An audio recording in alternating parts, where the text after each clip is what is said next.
నరుని రక్తమును చిందించువాని రక్తము నరుని వలననే చిందింపబడును. ఏలయనగా దేవుడు తన స్వరూపమందు నరుని చేసెను. మీరు ఫలించి అభివృద్ధి నొందుడి.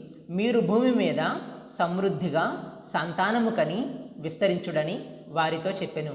మరియు దేవుడు నోవహు అతని కుమారులతో, ఇదిగో, నేను మీతోనూ మీ తదనంతరము మీ సంతానముతోనూ మీతో కూడనున్న ప్రతి జీవితోనూ, పక్షులేమి పశువులేమి మీతో కూడా సమస్తమైన భూజంతువులేమి వాడలో నుండి బయటికి వచ్చిన సమస్త భూజంతువులతోనూ నా నిబంధన స్థిరపరచుచున్నాను. నేను మీతో నా నిబంధన స్థిరపరచుదును. సమస్త శరీరులు ప్రవాహ జలముల వలన ఇకను లయపరచబడరు.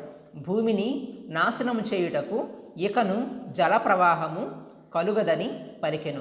మరియు దేవుడు నాకును మీకును మీతో కూడనున్న సమస్త జీవరాశులకును మధ్య నేను తరతరములకు ఏర్పరచుచున్న నిబంధనకు గురుతు ఇదే. మేఘములో నా ధనుస్సును ఉంచితిని, అది నాకును భూమికిని మధ్య నిబంధనకు గురుతుగా నుండును.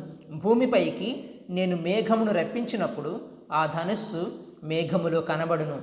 అప్పుడు నాకును మీకును సమస్త జీవరాశులకును మధ్య నున్న నా నిబంధనను జ్ఞాపకము చేసుకొందును. గనుక సమస్త శరీరులను నాశనము చేయుటకు అలాగు ప్రవాహముగా నీళ్లు రావు. ఆ ధనుస్సు మేఘములో నుండును.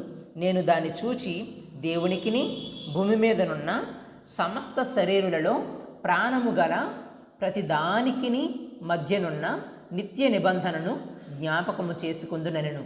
మరియు దేవుడు నాకును భూమి మీదనున్న సమస్త శరీరులకును మధ్య నేను స్థిరపరచిన నిబంధనకు గుర్తు ఇదే అని నోవహుతో చెప్పెను. వాడలో నుండి వచ్చిన నోవహు కుమారులు షేము, హాము, యాపెతు అనువారు. హాము కనానుకు తండ్రి. ఈ ముగ్గురు నోవహు కుమారులు. వీరి సంతానము భూమి అందంతటా వ్యాపించెను. నోవహు వ్యవసాయము చేయనారంభించి ద్రాక్ష తోట వేసెను. పిమ్మట ద్రాక్షారసము త్రాగి మత్తుడై తన గుడారములో వస్త్రహీనుడుగా నుండెను. అప్పుడు కనానుకు తండ్రి అయిన హాము తన తండ్రి వస్త్రహీనుడై ఉండుట చూచి బయటనున్న తన ఇద్దరు సహోదరులకు ఆ సంగతి తెలిపెను.